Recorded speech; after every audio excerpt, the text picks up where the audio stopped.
नमस्कार। News laundry की इस फेसबुक लाइव श्रृंखला में आज हम अयोध्या की 25वीं बरसी पर कुछ ऐसे पत्रकारों के साथ बैठे हैं जिन्होंने उस वक्त 6 दिसंबर 1992 को अयोध्या में रहकर इस पूरे वाक़े को, इस पूरे हादसे को कवर किया। उनके अपने अनुभव होंगे।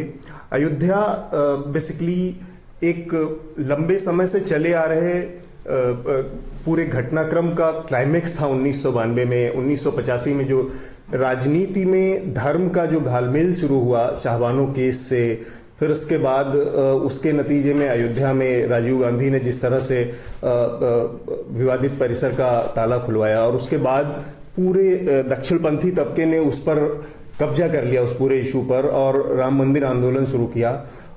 1992 का साल पॉलिटिकली और हिंदुस्तान के इतिहास के लिहाज से 90 से 92 का बीच का साल बहुत इंपॉर्टेंट है। उस छोटे से टाइम पे 3 बहुत बड़ी चीजें हिंदुस्तान की पॉलिटिक्स में आकार ले रही थी।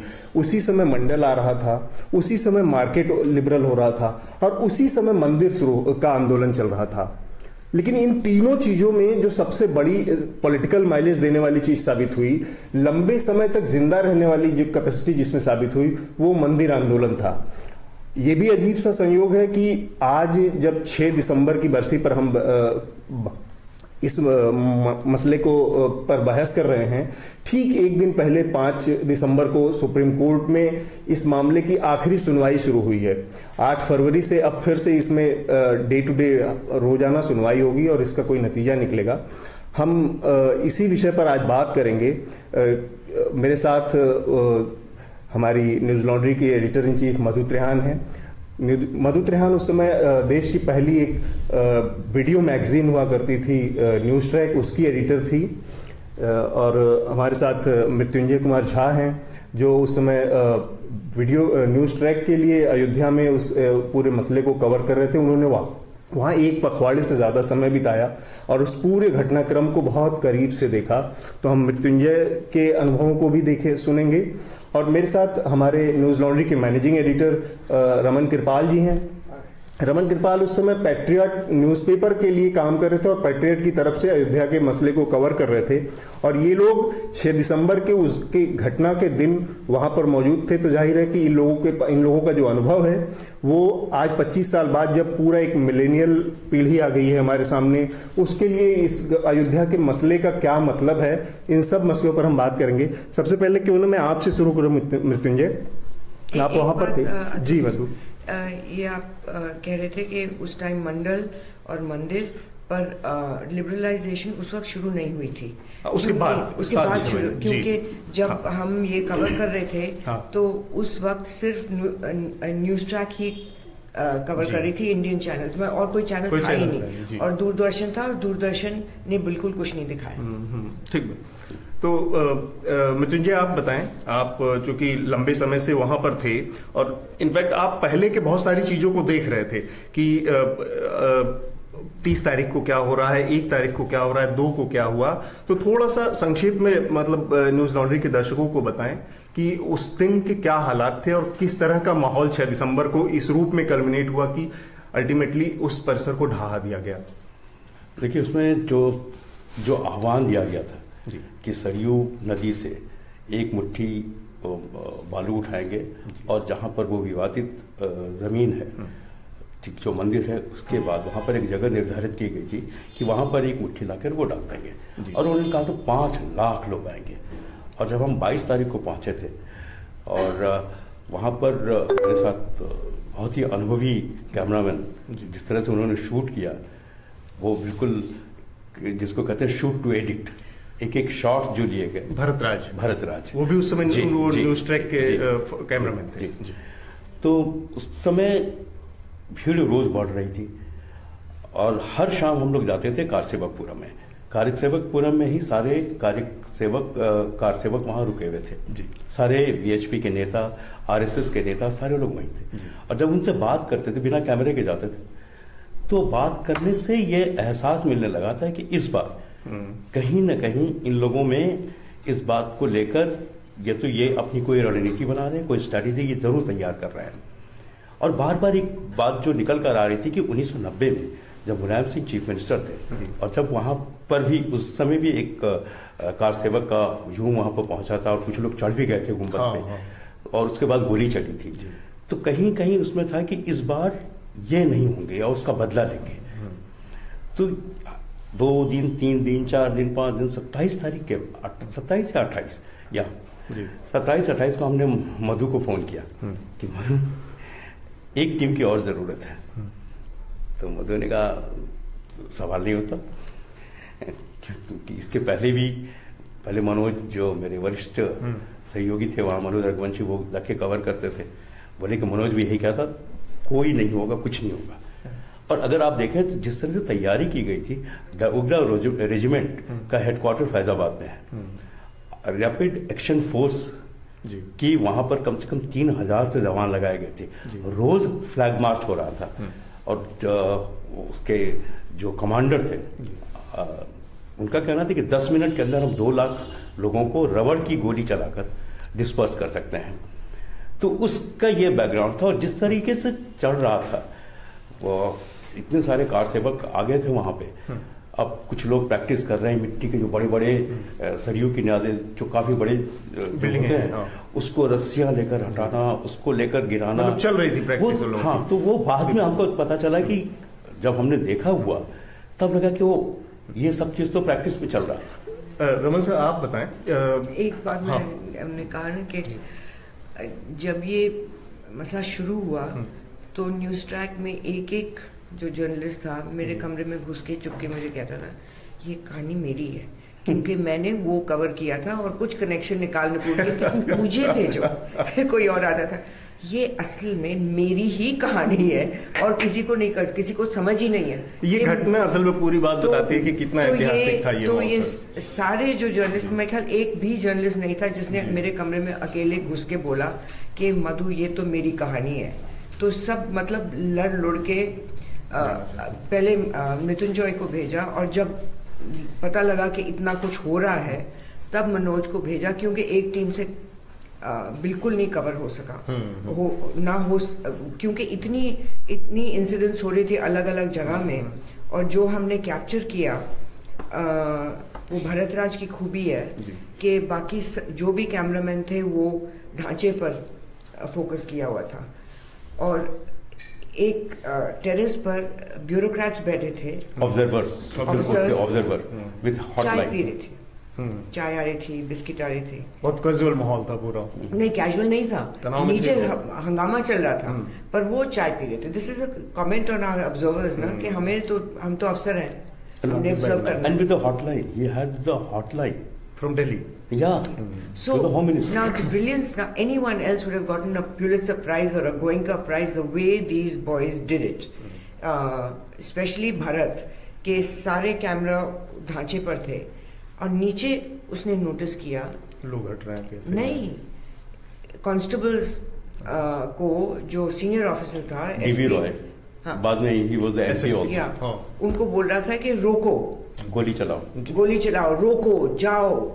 और वो जो कांस्टेबल्स थे हिल नहीं रहे थे, ऐसे ऐसे शफल कर रहे थे, इधर उधर देख रहे थे। It was a kind of silent mutiny type. It was a silent. Now it could have been either. It could have been a silent mutiny or it could have been a pre-planned move कि हम observers के सामने तुम लोग खड़े हो जाना और मैं बोलूँगा चलो चलो और तुम कुछ नहीं करना. That is also possible. Because why would you parade them in front of the observers? कि मैंने अपनी ड्यूटी कर दी कि उनको रोको. Because the interview that he gave Mrityunjay when he attended about that interview, it seemed like he was excited about being knocked down. The answer that he gave Mrityunjay. मैंने कहा कुछ होने वाला, तो वो कह रहा है आपको कुछ पता है क्या? मैंने कहा मुझे पता है, आप बताएं. कुछ नहीं होगा. पर लोगों में बहुत उत्साह है. तो you see, so he was going to blame it on people's उत्साह. ऐसी प्लानिंग. तो रमन से मुझे एक चीज बताया कि सबको दिख रहा था सारी चीजें. इवन आज भी बहुत सारे एविडेंस है, न्यूज ट्रैक के वो सारे विजुअल्स हैं जिसमें दिख रहा है साफ साफ कि किस तरह से लोग अटैक कर रहे हैं. एक प्लान उसके तहत हर जर्नलिस्ट देख रहा था. जर्नलिस्टों ने अपना वर्जन भी रखा सामने. इसके बावजूद प्रशासन का ये कहना या प्रशासन को किस हद तक माना जाए कि वो उसकी मिली भगत थी, क्योंकि सब कुछ जब दिख रहा है कि प्रैक्टिस भी हो रही है, डिमोलिशन की वहां पे कोशिश भी की जा रही है, इसके बाद भी प्रशासन को नजर नहीं है, बाकी सबको दिख गया, या उस लेवल की तैयारी नहीं। आप बता रहे हैं कि वहां पे रेजिमेंट है फैजाबाद में, बगल में सेंट्रल फोर्सेस की, 2 मिनट में 10 मिनट का मूव है, 1 मिनट में कोऑर्डिनेट ऑफ किया जा सकता था, ये सब क्यों नहीं? ये तो चेस गेम थी ना, जैसे प्लानिंग, ऐसे कोई इग्नोरेंस में नहीं कुछ हो रहा था। जो Kalyan Singh, Narasimha Rao, it was in my assessment, it was a collusion on how it would be done. नहीं, मैं वहाँ पे 3 तारीख को पहुँचा था और पैट्रियट में भी फंड्स की उस समय बड़ी प्रॉब्लम थी and we had no provisions for crowd funding at that time. So 1992 and I think perhaps I used to be the only newspaper which did not have the fax facility. Okay. So all the newspapers had the fax facility, so I had to type on the teleprinter at the post office. Okay. तो मैं 3 तारीख को वहाँ पहुँचा था, बड़ी मुश्किल से 5,000 रुपये इकट्ठे करके. तो मैंने कहा मुझे जाने दो, तो 3rd क्लास का डब्बा लेके ट्रेन से मैं और मेरा photographer, so 2 of us reached there. और 3 तारीख से मैंने वहाँ पे चेस करना शुरू किया, लेकिन मैंने थोड़ा होमवर्क कर लिया था, कुछ अपनी नेटवर्किंग. वहाँ पे कैंटोनमेंट एरिया है, वहाँ पे मिलिट्री इंटेलिजेंस है जो काफ़ी लोगों को नहीं पता था उस समय. तो मिलिट्री इंटेलिजेंस में मैंने सोर्सेज भी निकाले. तो मैं एक तो ग्राउंड सिचुएशन था कंप्लीट फ्रेंजी, कंप्लीट. मैंने I have never seen a scene like that. So many people, so many of them and so aggressive. आप सुबह 6 बजे से अगर कवर करना शुरू करेंगे, सबसे पहले आपको 5 या 6 बजे सरयू रिवर जाइए. आप सरयू रिवर में आप जो वहाँ पे बहुत सारे नाई बैठे होंगे, कतार में ये स्वयंसेवक जो से बैठे हुए हैं, जितने भी जो से लोग आए हैं, कोई यहाँ पे स्वास्तिक का कटिंग करवा रहा है, कोई ओम का कटिंग करवा रहा है. तो मतलब कि इवन जो हेयर कट्स था वो भी पूरा का पूरा एक अग्रेशन और एक फ्रेंजी दिखा रहा था वहाँ पे. तो हम लोग के पास तो जैसे मैंने कहा पैसे नहीं थे, तो मैं दूसरे रिपोर्टर के साथ उनकी कार में मूव करता था. तो कार में भी जब जा रहे, first I just want to highlight the kind of frenzy it was. Like for us also it was so difficult to move around, क्योंकि हम कार में घूम रहे हैं तो ये रिपोर्टर होंगे, तो वो हमारे गिरेबान को पकड़ के कहेंगे बोलो राम का एक, हाँ, जय श्री राम. तो हम जय श्री राम बोलेंगे, तो उसके बाद फिर कार को वो आगे मूव करना. कार मूव ही नहीं कर सकती, इतने सारे लोग थे. तो इतना फ्रेंसी हमने देखा. तो उसमें क्या था कि 3 डेली की रिपोर्टिंग तो हम कर रहे हैं. 5 तारीख 5th was very very crucial. वहाँ पे वीएचपी ने वीएचपी के जो जिनकी डेथ हो गई अभी है, अशोक सिंघल. हाँ, अशोक सिंघल. उन्होंने वहाँ पे प्रेस कॉन्फ्रेंस की थी और कहा था कि it's going to be a symbolic kar seva. Symbolic kar seva कि कुछ नहीं होगा, सिंबॉलिक कार सेवा. वहाँ पे मैंने ये बात मैंने लिब्रान कमीशन के सामने भी बोली थी. ज़्यादा बोलने नहीं दिया था मुझे, क्योंकि उसमें यस और नो में करते हैं. But I had written a reporter's diary. There used to be a magazine called Link with Patriot. So I had written a reporter's diary from 3rd to 10th. I mean my every day what I did. तो वहाँ पे एक Bihar regiment थी, अभी I can share it at that time. Bihar regiment में मेरा एक source था बहुत सॉलिड, तो उसने मुझे बहुत कैटेगोरिकली बताया था कि एक कितने का ग्रुप होगा, किस बहराइच से वो आएंगे सरयू रिवर के through, and they are the ones who have been trained. The yellow bands. हाँ, एंड जो यहाँ पे ट्रेनिंग चल रही है, that is for you guys to shoot and do whatever.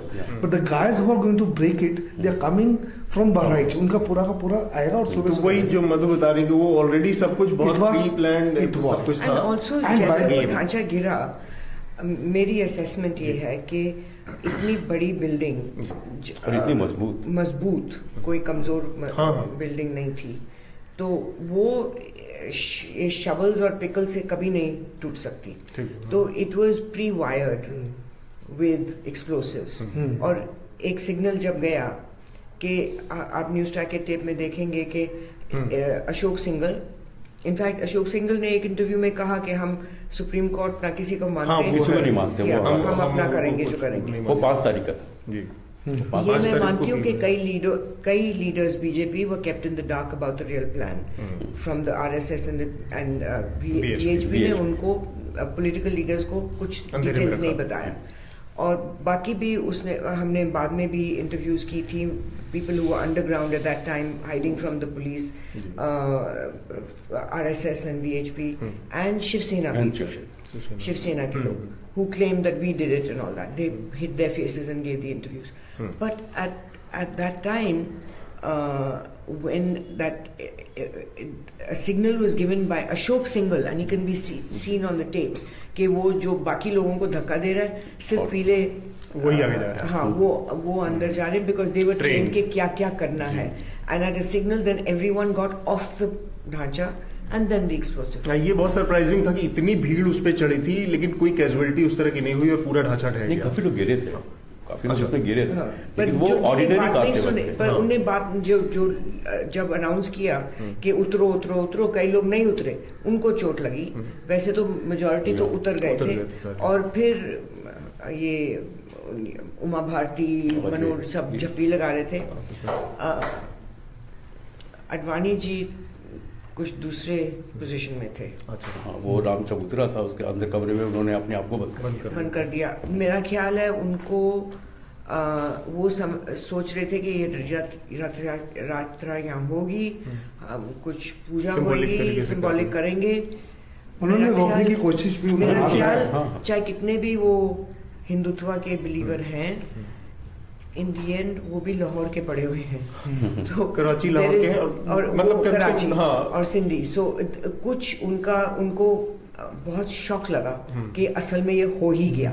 तो वो मोमेंट्स कुछ उनको he was reportedly very very upset and put in isolation because he got। एक छोटा सा सवाल मधु आपसे, आपको जब क्योंकि रिपोर्टर नॉर्मली होता है कि एडिटर अपने रिपोर्टर पे भरोसा करता है, आप जब मुझे बार बार कह रहे थे, आज मैं इनकी स्टोरी भी पढ़ रहा था कि एक टीम चाहिए क्योंकि यहाँ पे स्थिति, तो आपको क्यों ऐसा लग रहा था कि शायद सब कुछ आराम से निपट जाएगा?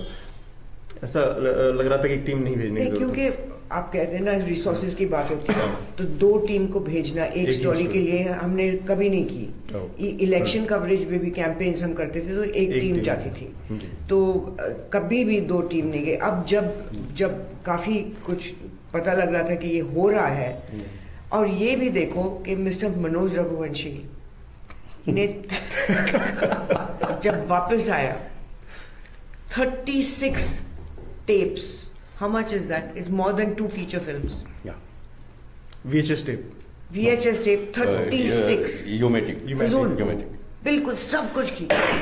जो भी मिला सब ले लिया। सब ठीक है। अगर हम 3 फीचर फिल्म बनाते या सीरीज नेटफ्लिक्स के लिए डॉक्यूमेंट्रीज बनाते तो काम आती। नहीं, वो टेप तो हम लोगों ने शूट किया था, मनोज का तो कैमरा ही टूट गया था। पता नहीं क्या हुआ। हम लोग वो 36 टेप्स जब मैंने देखे, मुझे इतना गुस्सा आया कि तुम 36 टेप्स का खर्चा एक कहानी के लिए, हम पूरे साल में 36 टेप्स नहीं यूज करते। तो एक तो वो बात थी। बट इट वाज ऑन दूसरी बात, और दूसरी बात, जब उसने स्टोरी हिज पार्ट जब उसने लिखी, मनोज उस वक्त बीजेपी का और हिंदुत्व का बहुत सपोर्टर हुआ, बहुत सॉफ्ट कॉर्नर नहीं, he was an out and out Hindutva supporter, BJP supporter. So with his stories मुझे बहुत मुश्किल पड़ती थी कि जब वो वापस स्टोरी लाता था, मेरे को बैलेंस दूसरी साइड ये वो, I had to always uncolour his stories. But हैरानगी की बात है कि ये स्टोरी में उसने बिल्कुल बैलेंस वॉइस ओवर लिखा, बैलेंस स्टोरी लिखी। जो सामने था उसने कोई, हाँ, जब ढांचा गिर गया तब उसने उमा भारती की झप्पी लगाई हुई विच, और फिर मुझे रिपोर्ट आई कि आपका न्यूज ट्रैक का रिपोर्टर ये कर रहा था, वो कर रहा था। वो सपोज टू बी न्यूट्रल, पर जो उसने स्टोरी की वो वाकई न्यूट्रल थी। मैं हैरान थी, तो मैंने उसे बुलाया, पूछा कि ये कैसे हुआ कि हमसे बहस नहीं हो रही, तुमने जो सही बिल्कुल बैलेंस में लिखा। तो उसने अच्छा जवाब दिया मुझे। इसे देखो, पहला धर्म है जर्नलिज्म, दूसरा धर्म है बीजेपी वगैरह हिंदुत्व।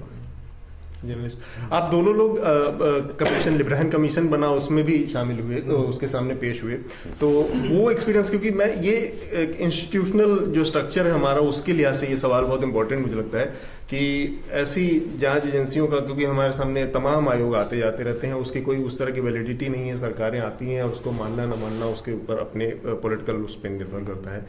तो इन कमीशंस की योग्यता, उपयोगिता और उसके यूज पे और मिसयूज पर तो नहीं जाते हैं, लेकिन वहां पे जो चीजें हुई उसमें आप लोगों को क्या लगा कि वो वहां से कुछ चीजें सही निकल के आ सकती थी? क्योंकि यहाँ तो पूरी तरह से सब चीजें प्लान तरीके से कर दी गई थी। अब क्या वहां पे जब आप लोग पेश हुए तो इससे लगा कि किसी मुकाम पर ये नतीजा या ये जांच पहुंचेगी? I deposed twice before the Liberhan commission. तो उन्होंने 2 बार जब मुझे बुलाया तो उसमें लॉयर्स थे, और अच्छा मुझे ये था कि they are calling me as an independent witness, since I was there I have written a report. तो सीबीआई ने मुझे शुरू में अप्रोच किया था, बट जब लिब्रान कमीशन की रिपोर्ट आई तो उसमें लिखा हुआ था सेंट्रल गवर्नमेंट विटनेस, CGW24 मेरा नंबर था। तो मुझे 17 साल के बाद पता चल रहा है कि मैं सेंट्रल गवर्नमेंट का विटनेस था। तो मुझे यही नहीं पता कि मैं एज ए विटनेस जो गया था कि मैं इंडिपेंडेंट विटनेस था, क्या था। और वहाँ पे जिस टाइप के क्वेश्चन पूछे थे, यस और नो, यस और नो, उसमें मैं एक बहुत बड़ी चीज़, मतलब कल्याण सिंह गवर्नमेंट, ठीक है, you can go all out against Kalyan Singh government, लेकिन द फैक्ट दैट, जैसे मैंने बताया, ये Bihar regiment, this comes directly under the centre. जो इन्फॉर्मेशन उसने मुझे दी वो वहाँ पे भी फीड की उसने।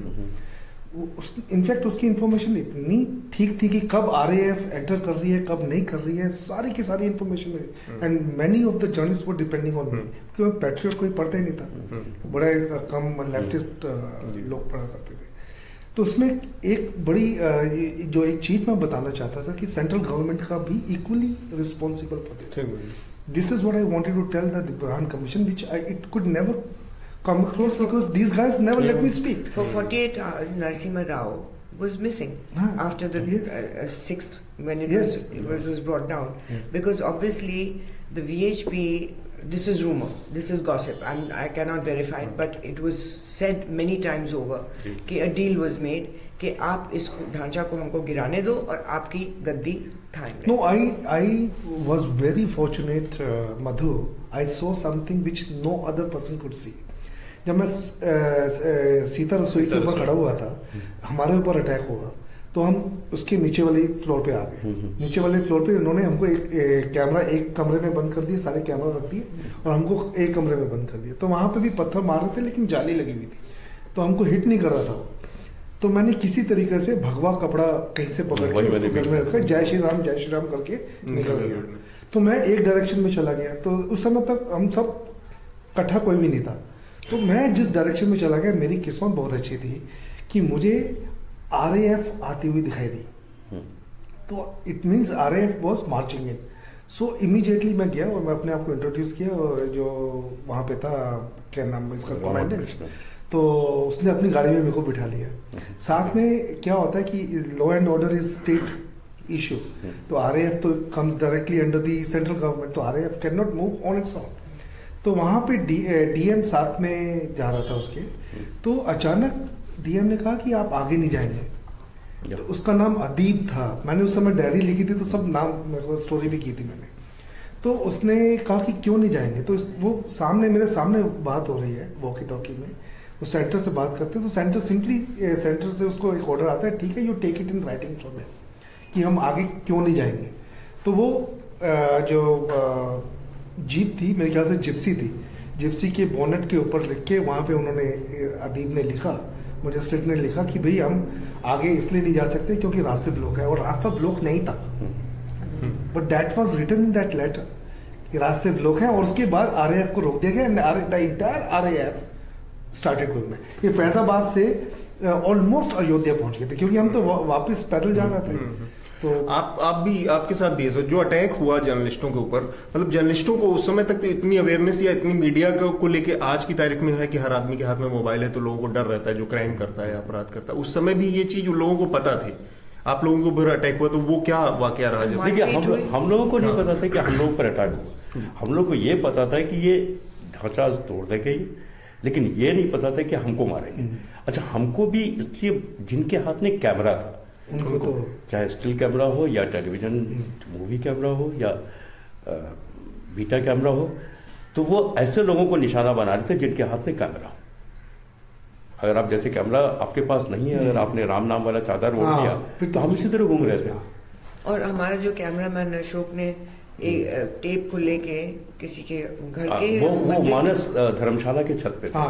तो जब वहां अटैक हुआ तो अशोक भागा टेप लेके और किसी कमरे में उसने ऐसे डाल दिया। फिर आया, फिर जब हमारा भी कैमरा बंद हो गया करीब 3 बजे के आसपास, तो मैंने कहा अशोक टेप का है, तो टेप तो मैंने कहा चल आते हैं। फिर हम लोगों ने वो रामनवमी वाली चादर ओढ़ी। मैंने कहा कमरा तुझे याद है 37 या 39 था। तो नॉक किया तो एक बूढ़ी महिला थी, उन्हें दरवाजा खोल गया। तो अशोक ने ऐसे ही देखा, कहता टेप वही, टेप निकाला, थैंक यू। उसके बाद उसको हम लोगों ने यहाँ डाला है। किसी तरह एक सवाल है हमारे दर्शक हैं उनका, दीपांशु अग्रवाल का, What is your take on all the hyper-nationalist organizations like BHP, RSS, etc. celebrating this day as a Shaurya Divas? मधु, जो शौर्य दिवस राइट विंग ऑर्गेनाइजेशंस सेलिब्रेट करते हैं आज के दिन तमाम। It's a free country, they can do whatever they like. I don't have any opinion on that, you know. I think it's a personal thing, and I think this is what it reminds me of, like when the case of O.J. Simpson was going on in America.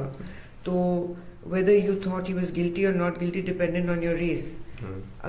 If you were black, if you were an African American, you thought he was innocent. If you were white, you thought he was guilty. और ये बिल्कुल वैसा है कि depending on who I am, if I'm a Muslim, I will think a certain way about Ayodhya. If I'm a Hindu, I will think a certain way. If I'm a, you know, Sanatan Dharam is different. If I'm Arya Samaj is different. So it's actually, this is a very funny situation, that a political situation, a religious situation is being divided along lines or according to who you are. And ये मुझे मतलब कुछ as reporting is our first religion, and since I was there you know at the spot on December 6, 1992, so I can at least say it was very, very unfortunate incident. The political masters are really they need to be blamed for this, and anybody celebrating that particular day as a Shaurya Divas is something which I would definitely not like to endorse, because they are free to do whatever, but I will personally not endorse it. आपका कोई इस पर मैं आपको सिर्फ एक चीज़ इसमें बताना चाहूँगा कि 1998 में नरसिम्हा राव ने किताब की आई द इनसाइडर अपनी बायोग्राफी में। तो उस वक्त तो प्रधानमंत्री थे नहीं, तो मैंने एक रिक्वेस्ट डाली कि मैं आपसे बात करना चाहता हूँ इस किताब के बारे में। उन्होंने कहा कि बेटी है, मैं मिलने गया, उन्होंने बुक दी, कहा पढ़ के आना और फिर सवाल मुझे भेजना। फिर मैंने सवाल भी भेज दिया, और जब वहाँ पहुँचा किताब पर बात कर ली, हमारा कैमरा बंद हो गया। मैंने कहा एक सवाल मैं आपसे पूछना चाहता हूँ, और ये मतलब मैं कहीं इसको कोट नहीं ऑफ द रिकॉर्ड एक कैमरा भी हमारा बंद है। बोले पूछिए। तो मैंने कहा कि 6 दिसंबर को आप रोक सकते थे। He didn't say anything, मेरी तरफ देखा, नमस्ते, उठ के चले गए। और वो दरवाजे तक गए, फिर वापस आए। उन्होंने कहा आपको लगता नहीं है कि उस वक्त की वो ज़रूरत थी? मैंने कहा कि मैंने सवाल आपसे पूछ रहा हूँ सर। तो बोले नहीं, ठीक है, चले। तो ये आज ऑन रिकॉर्ड हो गया। और ये कांग्रेस का बहुत अजीब सा कैच-22 में फंसे हुए हैं, क्योंकि कांग्रेस और बीजेपी ये नहीं चाहती कि ये कोई चीज उन पर हाईलाइट होए, but Congress is highly responsible in every way. ये अगला सवाल भी था मधुमेर आपसे कि एक तो अयोध्या में बहुत सारी चीजें हो रही थी जिसको Let me just explain that they don't think I'm that the Congress party was responsible for the locks being opened. Nehru was also responsible. Rajiv Gandhi was also took the next step, and then Narasimha Rao. So at every step of the way, the Congress party has been doing exactly what the BJP would want to do also. So they're doing the same. They have been doing the same thing, but to keep the Muslim vote bank happy, उन्हें ये ज़्यादा बोल अगर ज़्यादा बोलते it's the policy of appeasement that both the parties have been doing. पर ये कैसी appeasement हुए जो साथ करते जाओ हिंदुत्व को फॉलो करो. लेकिन ये तो ब्लंडर रहा ना कि जिस दिन पहले दिन 49 में वहां पे आइडल्स अपीयर हुए तब आपने कोई स्टैंड नहीं लिया, वहां पे दूसरी तरह की पूजा शुरू हो गई, फिर राजीव गांधी ताला खोलने पहुंच गए, फिर तो कांग्रेस भी तो अपने कर्मों के अपने ब्लंडर्स का ही खामियाजा भुगत रही है. एक और चीज चल रही थी मधु यहाँ पे रमन, कई लोग ब्लंडर्स नहीं समझते. कई लोग सोचेंगे ये उनने बहुत अच्छे काम किए कि हेल्प किया हिंदुत्व को. हाँ, पॉलिटिकल इसी तरह से. हाँ, और कांग्रेस मान नहीं सकती कि हमने हिंदुत्व को हेल्प किया. अगर वो बोलेंगे तो वो मुस्लिम वोट बैंक, अगर वो मतलब हिंदुत्व को के हेल्प से जीतना चाहती है तो then they should publicise it because that is the truth. एक और कहानी है मधु, जब अयोध्या में चीजें चल रही थी तो रमन और मृत्युंजय आप कवर कर रहे थे, उसी समय बहुत सारी चीजें दिल्ली के पॉलिटिकल सर्कल में भी चल रही थी, क्योंकि आप दिल्ली में रह के पूरे मामले को देख रही थी, हैंडल कर रही थी. तो एक तो यहाँ के पॉलिटिकल उसमें जो चीजें चल रही थी, चाहे गॉसिप हो या ऑन ऑफ द रिकॉर्ड जैसी चीजें भी हो, वो क्या माहौल था. और दूसरा ये मैंने जो सुना कि न्यूज स्ट्राइक की उस स्टोरी को चलवाने के लिए भी बहुत सारी कहानियां, बहुत सारी मेहनत और दूसरे तरह के अड़ंगे आए, सेंसर से वो पास कराना और ये सब, वो क्या अनुभव था, वो एक्सपीरियंसेस क्या रहा? वो ऐसा था कि उस वक्त क्योंकि वो लिबरलाइजेशन नहीं थी तो it was illegal to broadcast, तो वो ब्रॉडकास्ट नहीं कर सके, तो we used to make this video cassette जो you could subscribe to it, तो आपके घर पहुंचता था through courier, like a magazine would arrive through subscription, या आप वीडियो शॉप से रेंट कर सकते थे. ज्यादातर लोग रेंट करते थे. So but we had a good subscription base also, क्योंकि हमारी एडवर्टाइजिंग भी खूब चली उसमें. फिर तो in that case we were under law to get it cleared by the it's the board of certification. It is a censor board, in euphemistically it's actually a board of certification. They're only supposed to certify it. So they banned the whole tape. So I made a presentation to them. बहुत मैंने उनसे मतलब points बताए ये वो, they weren't ready to listen because you know I feel the censor board is very arrogant position कि हम देख सकते हैं क्योंकि हम पहुंचे हुए पढ़े लिखे हैं, पर आम आदमी नहीं देख सकता क्योंकि वो पागल है. And I think it's usually the opposite. आम आदमी मोर सेंसिबल एंड इंटेलिजेंट, और वो जो बैठे हुए हैं judging everything are the real crazies. So anyway, तो फिर दे बैंड इट. फिर there is an legal cause that you can appeal. एक ट्राइब्यूनल अपेलेट है बॉम्बे में, अपेलेट ट्राइब्यूनल कुछ ऐसे, justice Lentin was heading it. तो मैं टेप वहां लेके गई, वहां स्क्रीनिंग रूम था. अब बॉम्बे गई? मैं बॉम्बे गई टेप लेके, तो वहां पूरा उनकी जूरी बैठी, and I think there about 15 people, different, कोई जजेस, कोई you know very senior people, and justice Lentin headed it. तो उनने टेप सारा देखा, उनने एक कट नहीं बोला, एक चीज नहीं बोली कि ये निकालो ये ना निकालो, और उनने ऑर्डर लिखा कि not only should this not be banned, it should be required viewing for every Indian citizen. Wow. अब ऐसे भी justices होते थे. अब which brings us, if I may, to this what should one call it, the court case yesterday in the Supreme Court. तो जो वहाँ बातचीत चली और एक्सचेंज चला between the judges, the 3 judges, Ashok Bhushan, the Chief Justice, Deepak Mishra and Nazir. उसमें अगर हम उस पर चर्चा जरा उस पर ध्यान दें तो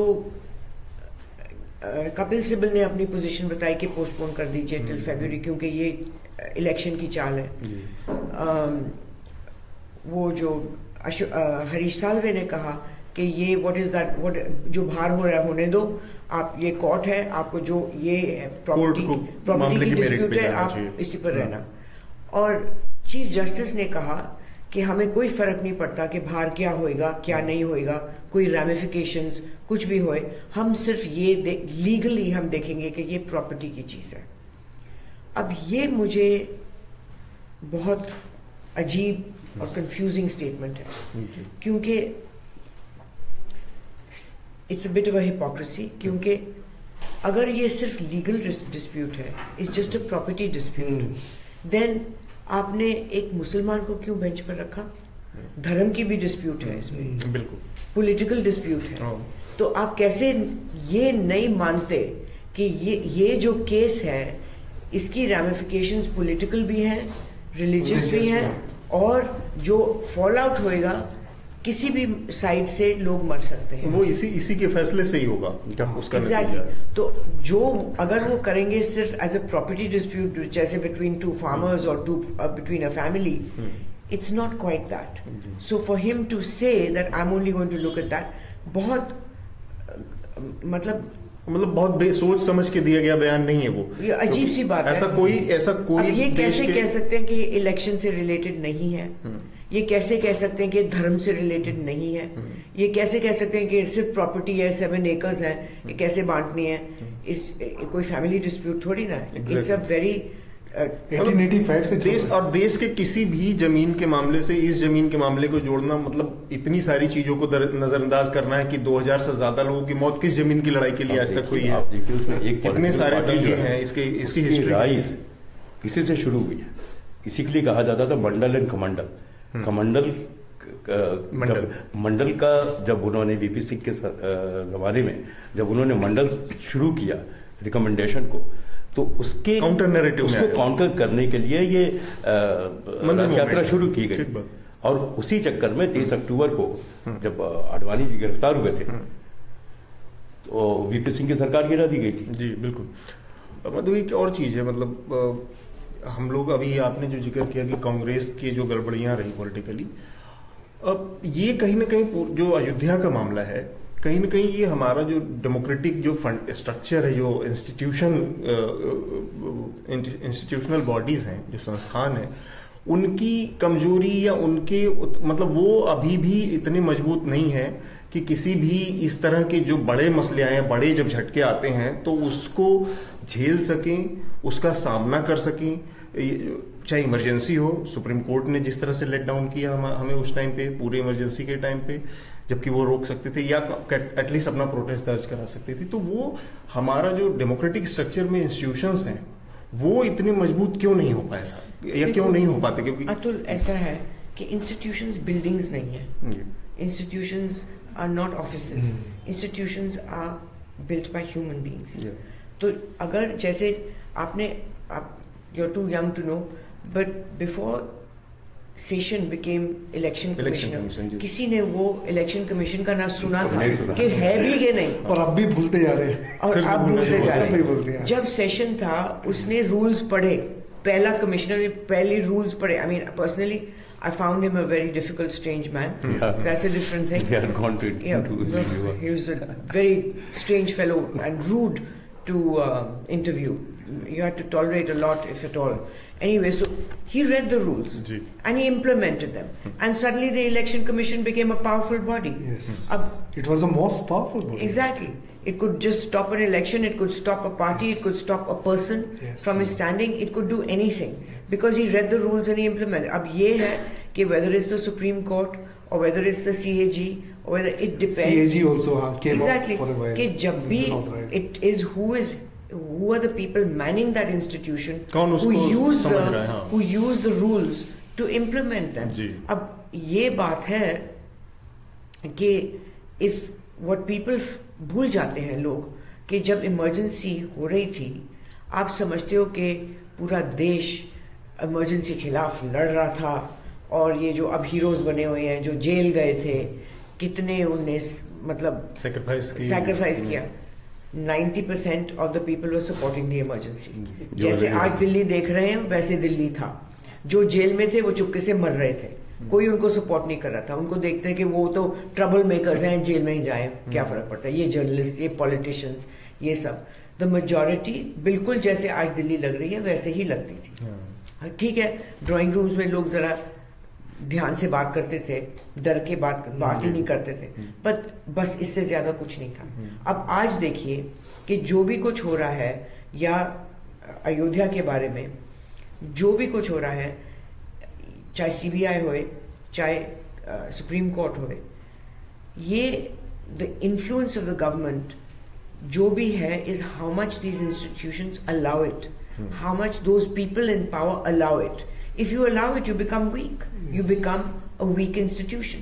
If you stand up to power. Assert नहीं कर रहे हैं। Yeah. Stand up to the pressure. Yes. एक और सवाल आया है सैंतन का। Do you think if Supreme Court will allow Ram Mandir to be constructed, this country can erupt into riot just like in 92? थोड़ा हाइपोथेटिकल सवाल है कि क्या हो सकता है। ऑब्वियसली नतीजा नहीं, मुझे लगता है क्योंकि आप लोगों ने उस समय देखा। अभी देखिए, अब जो इसके 3 मेन है, एक तो खुद रामलला विराजमान, एक निर्मोही अखाड़ा और दूसरा सुन्नी वक्फ बोर्ड। 2 लोग कह रहे हैं कि उनका जो भी सुप्रीम कोर्ट का फैसला होगा उसको वो मानेंगे। और ये मैं नहीं, मतलब किसी भी तरह का फैसला है या सॉल्यूशन हो इसका, या हो सकता है सुप्रीम कोर्ट चाहे कि वो बीच में मेडिएट करे या कुछ उस तरह करे, तो मुझे लगता नहीं है कि अब उस चीज को दोहराया जाएगा अनलेस कुछ ऐसा कुछ हो जाए। I think it won't be fair to predict anything. Causes, the law is cause. जो भी कुछ है, अगर सुप्रीम कोर्ट की जो भी वो ऑर्डर देते हैं, जजमेंट देते हैं, तो सरकार की जिम्मेवारी है कि कोई राइट्स ना हो, कोई, it is their responsibility. And when you want to control a riot, you can control a riot, when you don't want to, you let it happen. So I think that whatever the decision is, it isn't a given that there will be riots, but I think जो सबसे जरूरी बात है कि मुझे ये उम्मीद है कि जो भी जजमेंट सुप्रीम कोर्ट दे, वो ऐसी जजमेंट दे कि कोई भी साइड ये ना महसूस करे कि उनको चोट लगी है। अगर वो ऐसी डिसीजन दे जो सबको फील करे, सब महसूस करे कि for that they have to understand it's not a property dispute. That is what I mean. So if they understand it's not just a property dispute, and they understand that there is a religious and political, now अब वो कह रहे हैं, कल chief justice ने कहा कि ये इसमें कपिल सिब्बल को इसमें पॉलिटिक्स क्यों ला रहे हो। आज अमित शाह ने पूछा, राहुल कल शाम को ही पूछ लिया, या कल शाम को पूछ लिया कि मंदिर की बताओ राय क्या है। तो अगर ये पॉलिटिक्स नहीं है तो क्या अब ये मुझे बताओ कि चीफ जस्टिस और अशोक भूषण और जस्टिस नजीर नहीं पढ़ेंगे? ऑब्वियसली। एक और चीज उसमें इम्पोर्टेंट चीज दिमाग से मिस कर रही थी, मुझे लग रहा है उस पर भी बात होनी चाहिए कि अभी क्योंकि ये मामला शुरू हुआ है जब से कि 5 तारीख से डे टू डे हियरिंग शुरू हुई है, 2 चीजें डे टू डे हियरिंग नहीं है अब 8 से, अब 8 से फिर से शुरू होगी डे टू डे। अच्छा, आई थॉट कि फरवरी को नहीं, हाँ 8 फरवरी से पहले आज से होनी थी, तो चूंकि लोगों ने कल इनका मानना था कि इतने सारे डॉक्यूमेंट्स है 90,000, तो उसको स्टडी करने में टाइम लगेगा, तो अब नई डेट है 8 फरवरी, देन 8 फरवरी से ऑनवर्ड डे टू डे होगी। तो इस बीच में एक और कोशिश की श्री रविशंकर ने, जिनको के बारे में आप कह सकते हैं कि मीडिएटर हर मीडिएशन में फेल हो जाते हैं, वो हर चीज में कूद जाते हैं और फेल हो जाते हैं। उसी समय आज की तारीख में जो यूपीए के टाइम में सोनिया गांधी हुआ करती थी, कमोबेश वही स्थिति आज की तारीख में आरएसएस चीफ मोहन भागवत की है। उन्होंने आज से सिर्फ 1 हफ्ते पहले एक बयान दिया, जबकि 5 सबको पता है कि 5 तारीख से शुरू होनी थी हियरिंग। उनका कहना था कि मंदिर उसी स्थान पर बनेगा, इसको लेके किसी को कोई कंफ्यूजन नहीं होना चाहिए और हमें इसको लेके कतई पीछे हटने की जरूरत नहीं है। ये बयान किसी मतलब जो आदमी कोई कॉन्स्टिट्यूशनल पोस्ट नहीं रखता है, कोई किसी तरह की उसमें नहीं है, जवाबदेही की स्थिति में नहीं है और इतना पावर एंटरटेन कर रहा है आज की तारीख में, उसकी तरफ से सुनवाई से ठीक पहले एक बयान आना क्या सुप्रीम कोर्ट या किसी को किस लेवल तक प्रेशर में ला सकता है? ऐसा हो सकता है? नहीं, अब सबसे बड़ी बात है कि ये मंदिर बनाना बीजेपी के मैनिफेस्टो में है, उनकी इलेक्शन कैंपेन में है, और 2019 तक उन्हें वायदा किया है कि मंदिर बनेगा। अब how can the Supreme Court not be cognizant of the fact कि अगर ये जो केस आप सुन रहे हैं एक पॉलिटिकल पार्टी की मैनिफेस्टो में है और उनके लिए सफलता होगी अगर आप ऐसे ऑर्डर देंगे, तो ये सबसे जरूरी बात है कि अगर मेरा ख्याल जो उन्होंने सजेशन दी थी कि ये बेंच को एक्सपैंड कर दो, 3 से 5 कर दो, 10 कर दो, तो मेरा ख्याल उसमें ज्यादा बैलेंस की उम्मीद होगी। पर सिर्फ 3 से कुछ भी हो सकता है। 5 तो लार्जर बेंच में ज्यादा कंसेंसस और आराम ज्यादा चाहिए। They also have to take note of the fact when it comes to this, whether it's a political or the property dispute. No, BJP has a policy paper on Ram Temple. They have So a how policy could paper you on tell that the Kashmir. case is not political? There is another thing. एक चीज उसमें मंदिर है वहाँ पे जी, पूजा आज भी हो रही है। हाँ। तो कोर्ट जब भी फैसला सुनाएगा तो ये इस चीज को रखेगा कि एक जगह पर है जहाँ पर पूजा भी हो रही है। हाँ जी। और सारी कुछ तैयार, मतलब वीएचपी ने सारा कुछ तैयार किया है, फोरम में सब कुछ रखा है मंदिर का। वो तो बहुत पहले तैयार है, कार्विंग तैयार है, स्टैचूज तैयार हैं, सारे जो सब कुछ तैयार है, बस शिफ्ट इन की बात है। एक बहुत अच्छा सवाल निकुंज त्रिवेदी ने भेजा है। Do you think the result of demolition the conspiracy case which is going on in Raebareli court, Raebareli अब लखनऊ 2 जगह से चल रही है, लखनऊ एक रायबरेली, तो should come first rather than what to build? ये इंपॉर्टेंट सवाल है कि अगर ये तय हो गया कि उसको कॉन्स्पिरेसी करके बाद में आता है और सुप्रीम कोर्ट पहले ये फैसला दे देती है और यहाँ पे मंदिर बन जाता है, तो अच्छा ये नहीं होगा सुप्रीम कोर्ट इंतजार करे इस पहले कि उस कॉन्स्पिरेसी केस में फैसला आ जाए, ये पता चल जाए कि इसको किस तरह से गिराया गया, कौन कौन लोग इन्वॉल्व थे, उस निर्णय के बाद मंदिर बनाने, मस्जिद बनाने का फैसला supreme court they? No, these two things are different in a way. The conspiracy was a criminal act. Bringing down a building is a criminal act. So there the law will take its own course. It should not, I mean, if Supreme Court, whatever decision they take. अच्छा, ये उसमें उसके dispute पे नहीं जा रही है, क्या होना चाहिए क्या नहीं जाना चाहिए? That was a criminal act. Ji. There were criminal act. People were identified. There were some people who were inciting the violence. So their names have been identified and they have been charge sheeted. So उसका Supreme Court से लेना नहीं। और ये construction और किसको कौन क्या बनाएगा, उस जो राइवलरी में हो रहा है, उसकी डिसीजन में कोई नहीं। ठीक है। एक ऐसा केस जिसने पिछले 60 सालों में आज़ादी के ठीक बाद से ही पूरे भारतीय जो अवचेतन है उस पर बहुत कब्जा किए रखा है, उस पर हमेशा से उसका असर रहा है। लंबे समय तक ये विवाद अटका रहा। 2010 में हाईकोर्ट ने लखनऊ बेंच ने, इलाहाबाद हाईकोर्ट के लखनऊ बेंच ने फैसला दिया कि इसको 3 हिस्सों में बांटा जाए। एक हिस्सा उसमें सुन्नी सेंट्रल वक्फ बोर्ड को दिया, एक हिस्सा निर्मोही अखाड़ा और तीसरा रामलला विराजमान का अपना। इसके बाद तीनों पक्ष फिर से सुप्रीम कोर्ट में गए हैं और ये एक तरह से सही भी है, तरीका है कि अंततः जो मामला कोर्ट में या किसी विवाद में फंसा है वो अंतिम नतीजे तक पहुंचे और सुप्रीम कोर्ट से उसका नतीजा आए, ताकि फिर उसके बाद किसी फर्दर विवाद की उम्मीद न रह जाए। वो उस फैसले की घड़ी करीब आ गई है। शायद अगले 1 साल 1.5 साल, जो जैसा कि राजीव धवन ने सुप्रीम कोर्ट में कल अपने उसमें कहा कि जितने डॉक्यूमेंट्स और जितना है उसके लिए शायद अगले साल अक्टूबर तक लग सकता है इसको स्टडी करने में। वो तो ठीक है, 60 साल जिस देश ने इंतजार किया है 2-3 साल और इंतजार कर सकता है।